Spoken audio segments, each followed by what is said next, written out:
Ready for it. Thrilled for it. Presenting Franks with Turbo Booster Jet Engine. I think at this point, Rishabh just wants the season to get over. Right. That's how you're thinking as a cricketer. You're like, let's reset for next year and let's just get this season done with. That's something that he'd be thinking on his head, because I think form is a very big cloud. There are multiple layers to form. If you ask coaches, they'll tell you there's technical loss of form, there's a mental loss of form.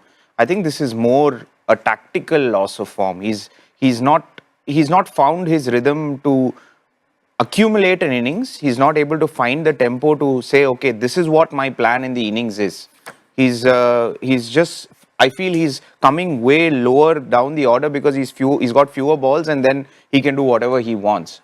But Tom, I'd love to hear what your thoughts on the same are. Well, my thoughts are, I'd love to know what the LSG management were thinking when they targeted Pant in the auction, along with the fact that they'd already retained Nicholas Pooran, and they made the acquisitions they did in the auction. Because to me, it doesn't really stack up, because Pant's really always had that desire to bat 1, 2 or 3, hasn't he?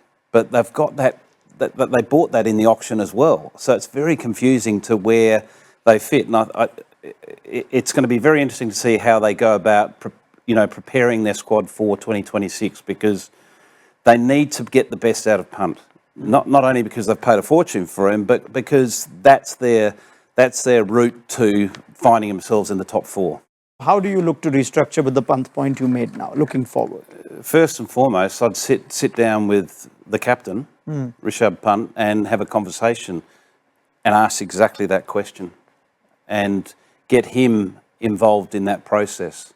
Get his thoughts around, how do we rebuild this? What do we feel we've missed this year? What do you feel that we need to add outside of the auction, whether it be through the trade or through the mini auction, and get his buy-in? And you never know, he might even say, well, put me back in and buy me back.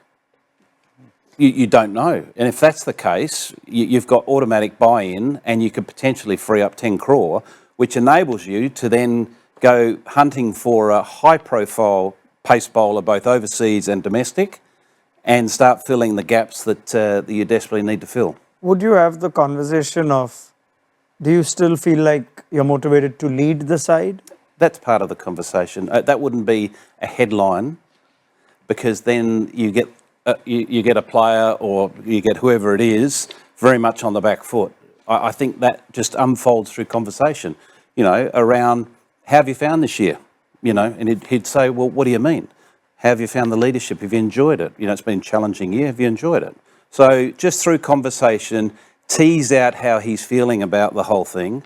And then you might land on the fact that he's desperate to do it going forward. He wants to be a championship captain. That's all right. And you can then sort of at least be on the same page to move forward. But there's no doubt that the ownership are keen for him to be a long-term asset to that franchise.